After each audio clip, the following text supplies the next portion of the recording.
Hey, this is Brooke, functional medicine dietitian specializing in fertility, and this is the Fertility Dietitian podcast, where I help you uncover the barriers that are preventing you from optimizing your fertility and teach you how to work with your body to finally take home a healthy baby.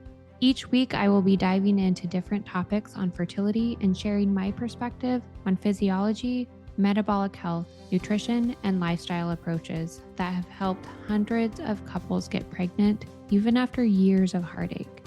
My goal is to empower you with the knowledge you need to take back control of your fertility. Happy listening. Hello, and welcome back to the Fertility Dietitian podcast. Today, we're unpacking a buzzy wellness trend, cold plunging. You've probably heard about it, seen a lot of hype about it, ice baths, breath work, big promises potentially. But when it comes to female fertility, the emerging picture matches what many of us suspect. Cold plunging is not the superpower habit for women trying to conceive. The timing and context matter a lot. So we're going to talk a lot about the context and the timing for women. For male fertility, though, it's a little bit of a different story. So this is another trend that is based on research around men or non-cycling women. So it takes the nuance out of what's happening biologically. But there may be some targeted benefits for men, especially around temperature management for sperm. So we'll talk about fertility-specific benefits and just walk through the physiology, the research that we do have, and where the gaps are, and really just talk about how to make a nuanced decision for yourself.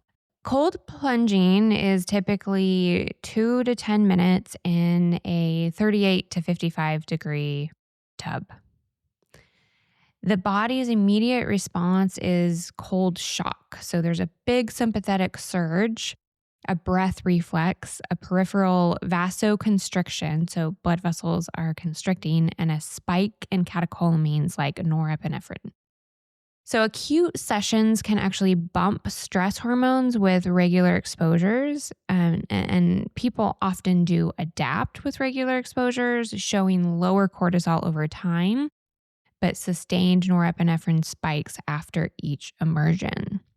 So that's part of why people report feeling more alert or upbeat afterwards. There's this rush of adrenaline and stress, essentially, that happens. Every plunge can be a stressor for your body, and you have to think of this as using up the energy budget to overcompensate for this stressor. Adaptation can absolutely occur, and that's really where we see more of the metabolic benefits, but the spike physiology never totally disappears. Let's talk specifically about women. So for women, two things make cold plunging uniquely different when comparing to cold plunging for men. So our core temperature changes across our menstrual cycle. After ovulation, progesterone increases our core body temp about 0.3 to 0.7 degrees higher. Your luteal phase runs warmer on purpose. That thermic shift is really part of creating an environment that's going to support implantation and early development of a baby. Forcing aggressive cooling during this phase may actually be fighting your biology's intentional warmth, all right? Chinese medicine tells us that we want to keep our feet warm, to keep our womb warm. Dumping into a cold plunge after ovulation is not the greatest idea. Energy allocation and safety signals are something else we need to think about as well. So ovulation and implantation are very energy intensive, and your brain is constantly scanning to think about whether we have enough resources and we are safe enough to build a tiny human.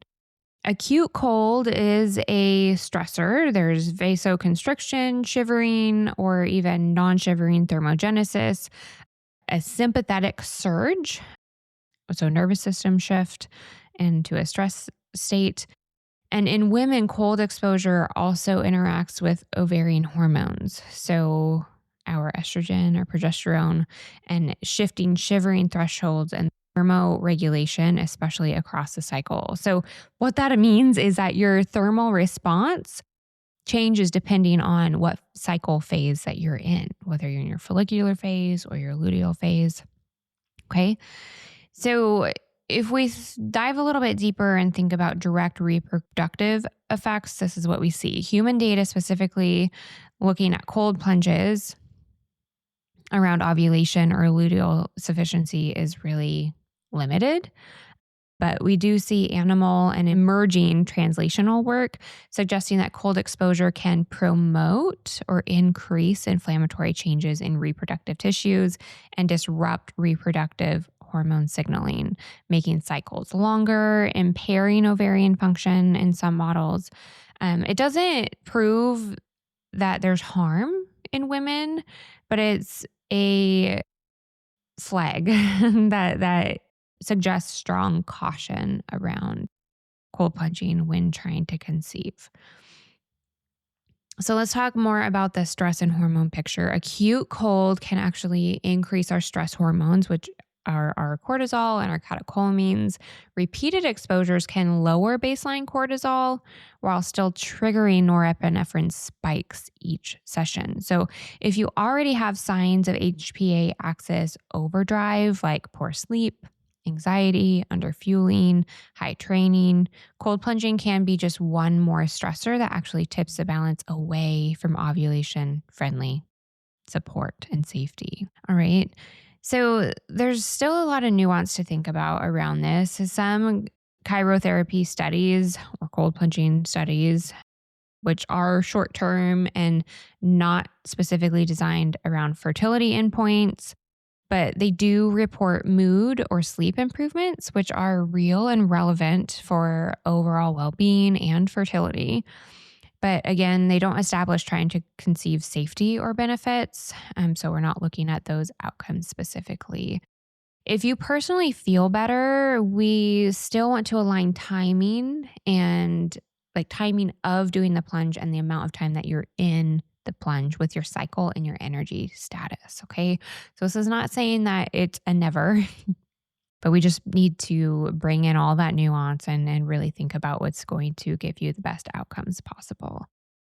So if we're going to be cycle savvy, safety first, helping our body feel safe first is really what I recommend when I'm talking about this with my clients. So if you are actively trying to conceive this cycle, your follicular phase, which is right after menstruation into ovulation, if you love cold exposure, you're well fed, you're sleeping well, you're not overtraining, brief and moderate cool exposures outside of your ovulatory window may actually be acceptable and supportive. So think short, not extreme, finish warm. So if you can jump into a sauna, a hot shower, that can be supportive. No post plunge shivering marathons, okay? Trying to avoid that. So trying to get warm as soon as possible and prioritizing nourishment and warmth is going to be really supportive around that cold plunge itself. During the fertile window and ovulation, so your fertile window starts with that cervical mucus, egg white cervical mucus, and then ends with the temperature increase, your basal body temp increase. You want to skip plunging during this time. Let your body allocate resources to supporting follicle growth, the LH surge, the rupture of the follicle, which is actually ovulation itself, tubal transport of that egg, and no extra sympathetic spikes needed in that time frame. Okay. Luteal phase or after ovulation, this is a time you really want to focus on heat. Okay. Create consistent warmth, stable blood sugar, deep sleep, and calm environment. So avoiding those cold plunges is ideal. Your body is running warmer on purpose, and we want to let progesterone do its thing to support implantation and continued development of the embryo.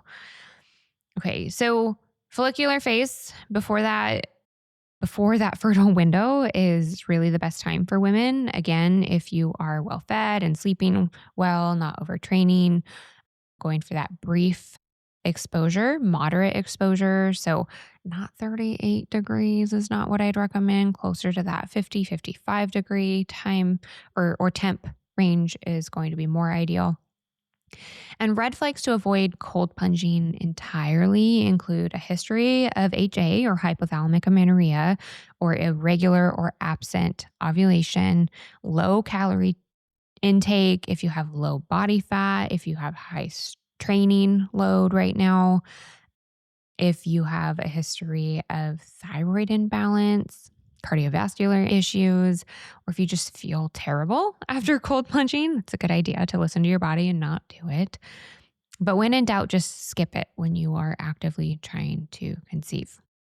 If you're early pregnancy or think you could be pregnant, pass. Do not cold plunge. This is not the time to add more stress to your body. We have zero high quality human data showing that it's going to benefit pregnancy outcomes, and theoretical risks are not worth it. If you keep a cold ritual for mental health, swap to ending showers that are cool. Okay, so if you like that like cool exposure, don't go icy, just go cool. And cap it at 30 to 60 seconds to avoid interruption with the luteal or fertile windows. And then followed by rewarming. Think about hot tea, warm meal, cozy layers.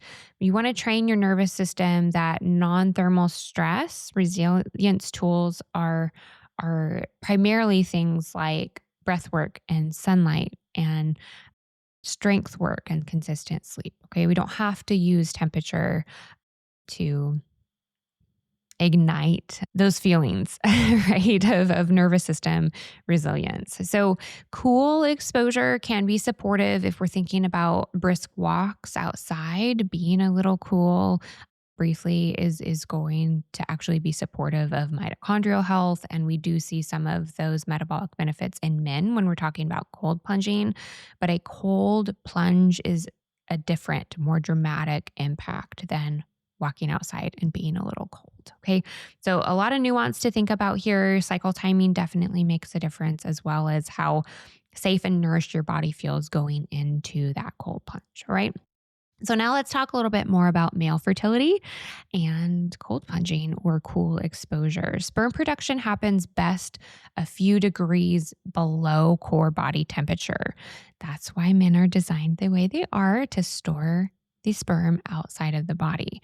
Chronic or even intermittent scrotal heat lowers semen volume, sperm count, motility, or how that sperm is swimming is impacted negatively.